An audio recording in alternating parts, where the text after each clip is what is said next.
Yeah, hello, what's good everybody, it's your boy Romanpuss here with the EX Lucci guide officially out. I know I've been out for a minute, I was gone traveling, had some wedding, had some stuff to take care of, but we're here with the official guide. Homeboy is a phenomenal unit. I think he's one of the best EXs actually to come to One Piece Bounty Rush. Many of you may disagree with that, but we'll dive into that in a second. So without further ado, let's get started and go over the EX Blue Runner Rob Lucci guide. Okay, now I know a lot of people have been complaining about this EX Lucci and how he's actually a fairly balanced unit, and people were just kind of expecting something a broken monstrosity, which he is not, but I think he's actually very fun to play. I think he's fun to play against. I think he's very fair to the game. I really hope this is the route that EXs will stay on, but we all know Bandai likes to throw a random power creep wrench in the future, and I'm sure it'll happen. But without further ado, let's get started.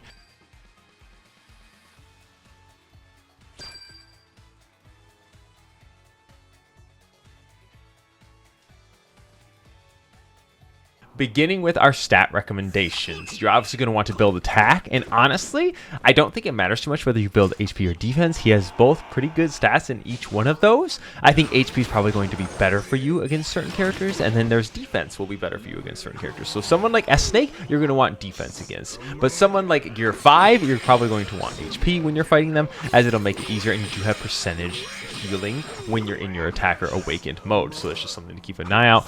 It's up to you. Generally, the go-to is HP is better for attackers when you're playing. Just make sure you get 70% attack and then 70% HP, and then fill in whatever flat stats you get at the end of the season. You get those as either 160 attack, 160 defense, or that, like, what is it, 540 or something HP flat stats. So whichever one you prefer.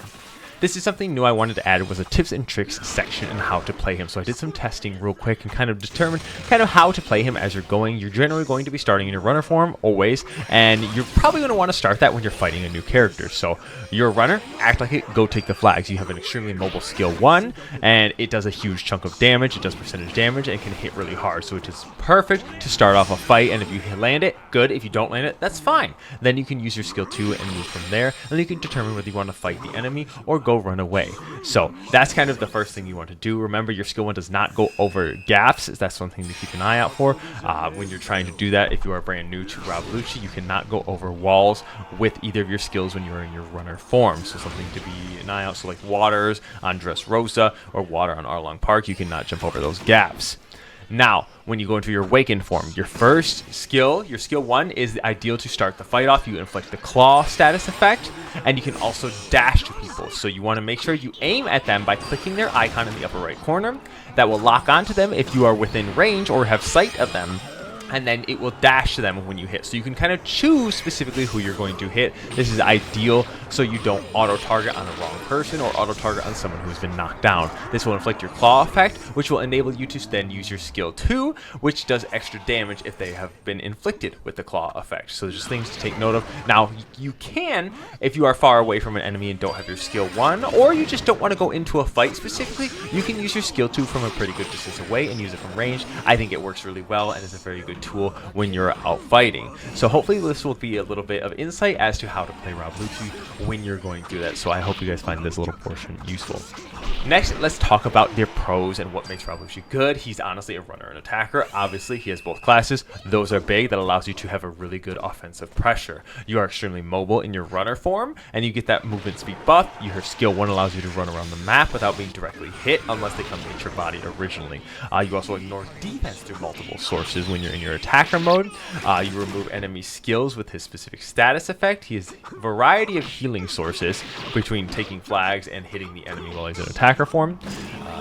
Your attack buff, speed buff, and defense buff, you have different ways that you come by those, and those can be very huge, and operating those and knowing when to use those can be optimal. And you might need to be in runner form, you might need to be in attacker form, you don't really know. Reduce status effects as well. This is huge because someone can't like sit there and petrify you or do any kind of status effects until you're dead. So someone like Charlotte Hospital, this is really good for fighting someone like that.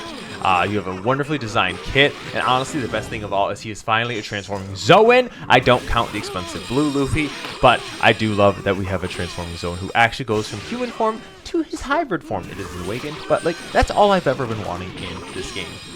Alright, cons. He doesn't have very many direct cons because he's actually like decently just killable. Overall, I think just that he's not your typical brain dead EX. This is something that's kind of good and healthy, and I really appreciate it, as I said earlier in this video. But I know many players don't like to play EXs that don't kind of grant them free wins, so a lot of people will skip on them. I think Rob Lucci is fantastic, and I think one of the best units to ever come out. And he's not extremely unbalanced and doesn't power creep the F out of the meta, so I truly appreciate this unit.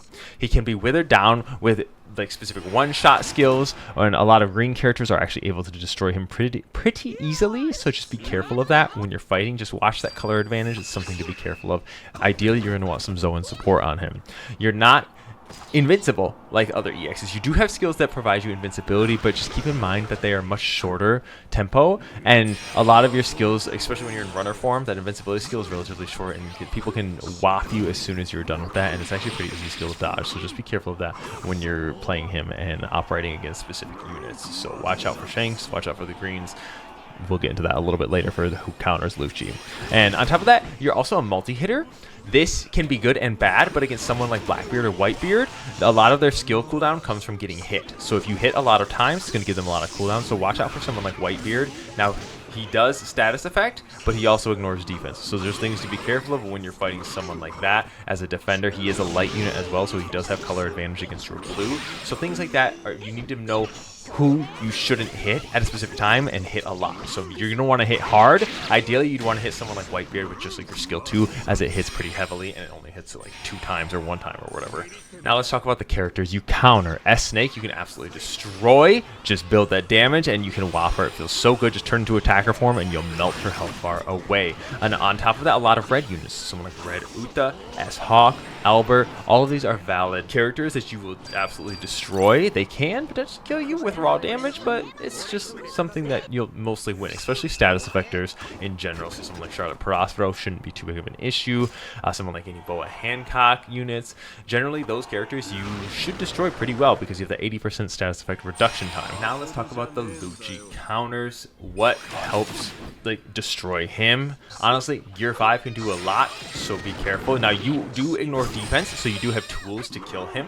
You have the percentage damage, you have the flat damage, you have ignore defense, so you can kill him. The problem is he can kill you just as easily. He does do a lot of damage, especially if he does turn into attack. So just be careful if you're on your flag versus his flag.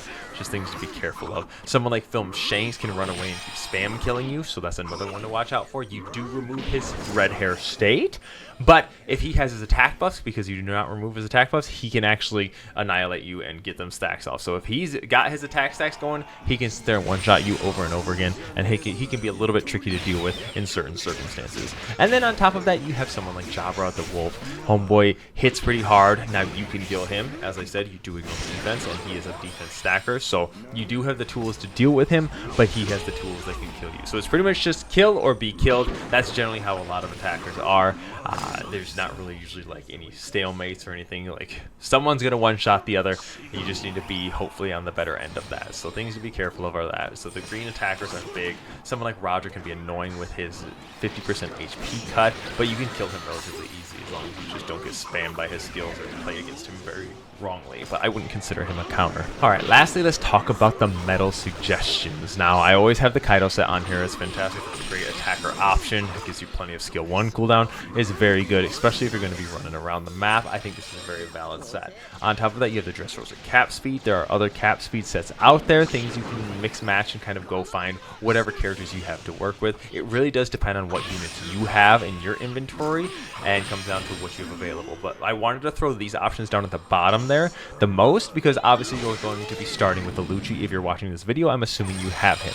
So at the very least, you'll have 1 CP9 medal. So you can take that 1 CP9 Lucci or CP0 Lucci medal and you can mix and match it with any of the others. So pink ones are event medals. Those are kind of more difficult to come by, and if you miss the event, you're not going to be able to get it unless you pay money. So if you don't have those already, you don't have to worry about those, but focus on the gold ones. Those are older characters. Certain ones are older characters. Certain ones are like the new Kaku. So if you happen to pick up Kaku with Lucci, you can put those 2 medals together and they'll work great, as well as Jabra is a fairly recent unit, so maybe you'll be able to come by one of his featured banners and can pick up his medal as well. So remember, playing with people in League Battle also grants you a chance to get their character fragments. So Jabra is played here and there, so maybe you could pick up some of his fragments and be able to craft a medal and be able to get your medal sets together. counters. So I think mix and match, play how you choose. Remember, damage increase is good, skill cooldowns are great. You do have the damage already there, so honestly just go for that. Damage reduction isn't even bad. He's all around a pretty balanced character. I don't think you need to directly focus a specific stat. It just comes down to your playstyle. If you want fast skill 2 cooldown, go for fast skill 2 cooldown. It's up to you. So I think he's balanced, and however you choose to play is how you can choose to play. So that's all I have for you guys. I hope you guys found this video useful. Be sure to like, follow, subscribe if you did and enjoyed it. I'm your boy Romanpuss, and I'm going to be taking off. I hope you guys have a fantastic time. Be sure to check out my live streams down on YouTube, and I'll catch y'all later. Yeah, peace, beautiful people.